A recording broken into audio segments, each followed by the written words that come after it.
আমাদের আশেপাশে যে সমস্ত ছোট বড় বস্তু দেখি তার সবই সময়ের সাথে সাথে আকার, আকৃতি, উপাদান বিভিন্ন দিক থেকে পরিবর্তন হয়ে ধীরে ধীরে ডেভেলপ করছে।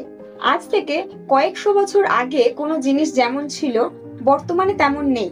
যেমন ধরুন, আমি এখন যদি টুথব্রাশের কথা বলি, বর্তমানে আমরা যে নাইলন টুথব্রাশ ব্যবহার করি, কয়েক হাজার বছর আগে কি তা ছিল?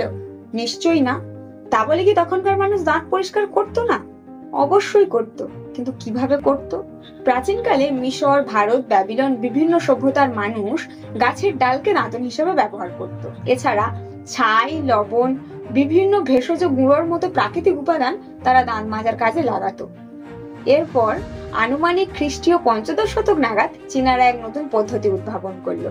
তারা শূকরের ঘাড়ের শক্ত লোম বাঁশ বা হাড়ের হাতলে লাগিয়ে প্রথম টুথব্রাশের এক প্রকার রূপ তৈরি করলো।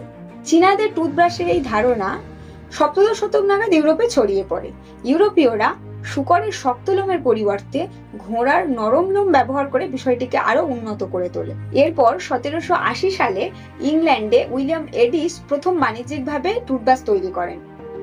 তার ব্রাশে আগের মতো পশুর লোম ব্যবহার করা হয়েছিল, কিন্তু হাড়ের হাতলে নকশা খোদাই করে এক নতুনত্ব সৃষ্টি করা হয়েছিল। 19 শতকে শিল্প বিপ্লবের ফলে টুথব্রাশের উৎপাদন বেড়ে যায়। এরপর 1938 সালে তৈরি হয় নাইলন ব্রিসল, যার ফল আধুনিক টুথব্রাশ, অর্থাৎ নাইলন ব্রিসল এবং তার সাথে প্লাস্টিকের হাতল।